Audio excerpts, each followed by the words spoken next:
गांधीवादी कुछ नेताओं ने मिलकर भारत को एक सेकुलर स्टेट बना दिया, यानी धर्मनिरपेक्ष। एक ही उद्देश्य है भारत को हिंदू राष्ट्र बनाना। गुरुजी, हिंदुत्व का मतलब क्या? क्या भारत हिंदू राष्ट्र है? और मुसलमानों को विशुद्ध इस्लामिक राष्ट्र पाकिस्तान मिला और हमें हिंदू राष्ट्र हिंदुस्तान मिला। देखिए, गांधी एक प्रो मुस्लिम मतलब मुस्लिम परस्त व्यक्ति था। आज हम अखिल भारतीय हिंदू महासभा के राष्ट्रीय अध्यक्ष श्री पंडित अशोक कुमार शर्मा जी के साथ कुछ वार्तालाप करेंगे और गुरुजी से पूछेंगे कि हिंदू महासभा का उद्देश्य क्या है और इनके संस्थापक कौन थे।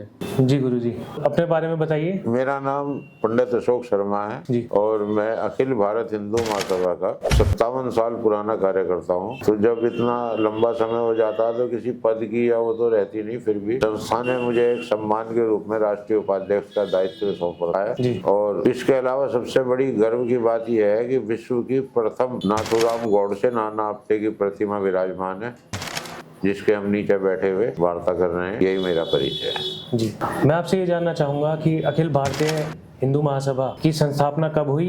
देखिए, अखिल भारत हिंदू महासभा की सबसे पहले तो स्थापना पंजाब हिंदू सभा के नाम से 1887 में हुई थी, लाला लाजपत राय के द्वारा। और इसका विधिवत गठन हुआ 1915 में हरिद्वार में। तो इसके पहले अध्यक्ष थे महाराजा मनीष चंद्र नंदी कासम बाजार के, जो बंगाल की एक स्टेट थी। और इसके फाउंडर थे मदन मोहन मालवीय, महामना मदन मोहन मालवीय हिंदू महासभा के संस्थापक थे।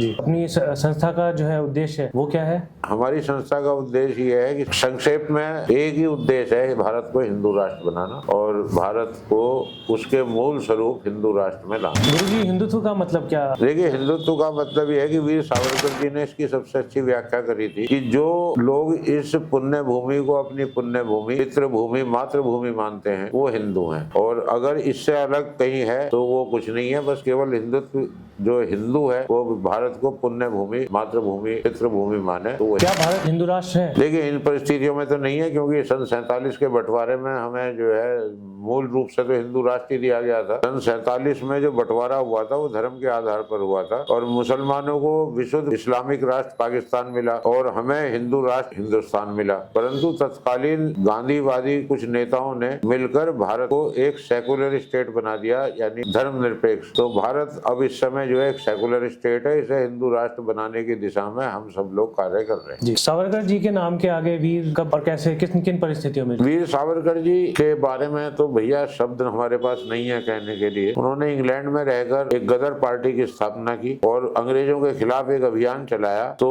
उन्हें अंग्रेजों ने गिरफ्तार कर पानी के जहाज से इंडिया भेजा। तो रास्ते में फ्रांस के पास समुद्र में कूद गए, जबकि वो समुद्र शार्क मछलियों से भरा हुआ था। परंतु वो व्यक्ति तैरता हुआ फ्रांस के तट पर उतरा और वहां से वो जो है फिर अंग्रेजों के हाथ लग गए वो, और उन्हें काला पानी की सजा हुई, 2 आजन्म कारावास हुए। तो इसलिए उन्हें पूरे देश ने वीर सावरकर माना, उनको वीर की उपाधि दी गई। राष्ट्र निर्माण में सावरकर जी का योगदान क्या रहा? राष्ट्र निर्माण में शुरू से सावरकर जी का विषय हिंदू राष्ट्र का निर्माण था। उन्होंने किसी अपनी निजी उसके लिए कोई कार्य नहीं किया प्रसिद्धि के लिए। वो केवल हिंदू राष्ट्र के लिए कार्य करते रहे आजन्म, जब तक वो जीवित रहे। और हिंदुस्तान के हिंदुओं के लिए उन्होंने सबसे बड़ी देन दी नाथूराम गौडसे नाना, जो उनके प्रिय शिष्य थे, सबसे उनके प्रिय शिष्य थे। क्योंकि यदि उस समय ये घटना इसका गांधी का वध नहीं किया जाता तो शायद भारत के और भी अनेकों टुकड़े हो जाते और मुस्लिमों को यहाँ पूर्ण रूप से सत्ता का हस्तांतरण होता। तो इसलिए सावरकर जी का सबसे बड़ा प्रयास तो यही है राष्ट्र निर्माण का कि उन्होंने नाथूराम गौडसे पैदा किया। नाथूराम गौडसे ने गांधी का वध क्यों किया? देखिए, गांधी एक प्रो मुस्लिम मतलब मुस्लिम परस्त व्यक्ति था और उसने हमेशा मुस्लिमों के हित में कार्य किए। अब ये नहीं पता कि उसके डीएनए में मुसलमान था या क्या था, परंतु उसने मुसलमानों के लिए कार्य किए। और उसने सबसे ज्यादा जो घातक ये किया कि जब पाकिस्तान का बंटवारा हो गया तो जब धर्म के आधार पर हमें जो है हिंदू राष्ट्र मिला था तो उसने अपनी जिद के आगे इसे सेकुलर स्टेट बनवाया। दूसरी, पाकिस्तान को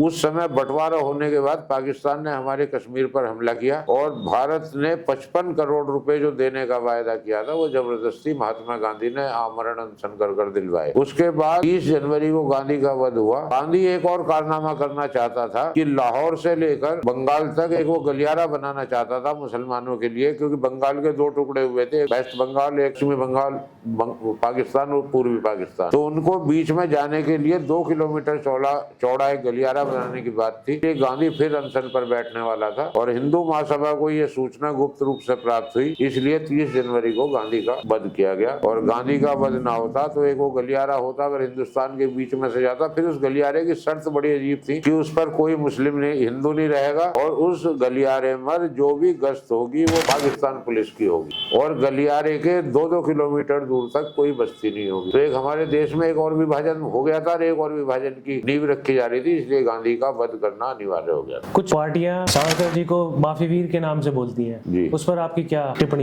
देखिए, माफी वीर मैं समझ नहीं पा रहा कि वो किस इतिहास को पढ़ के बोलते हैं। वीर सावरकर जी को काला पानी हुआ हिंदुस्तान के इतिहास में, कुछ ही गिने चुने लोगों को काला पानी हुआ, उसमें भी अधिकांश हिंदू महासभा के थे, वीर सावरकर जी, भाई परमानंद जी। और अगर ये कुछ पार्टियां उन्हें ऐसा कहती हैं तो इससे मतलब कोई तथ्य नहीं है। कभी सावरकर जी झुकना नहीं जाने, वो झुकना जानते तो जो यार गॉडसे को क्यों इतना बड़ा उनके ऊपर इलीगेशन आया, अभियोग चला, ये सब बेकार की बातें हैं। वो अपनी सजा काटकर सन 37 में जेल से छूटे। हाँ, उन्हें सशर्त छोड़ा गया था कि वो रत्नागिरी से बाहर कहीं नहीं जाएंगे, यानी महाराष्ट्र से बाहर ना जाएं, इस शर्त के साथ उनको छोड़ा गया था। माफी वाफी जैसी कोई बात नहीं है। अगर कोई कहता है तो मूर्ख है, उसने इतिहास नहीं पढ़ा। उन्होंने बोलते हैं उन्होंने लेटर लिखा था जिसमें उन्होंने अपने कार्य की जो है कृत्यों की माफी मांगी थी, इस वजह से उन्हें जो है काला पानी से रत्नागिरी में ट्रांसफर किया गया। नहीं, काला पानी तो उनको जो है 10 साल रखा गया, काला पानी से कहाँ उन्हें ट्रांसफर किया गया? रत्नागिरी में किया?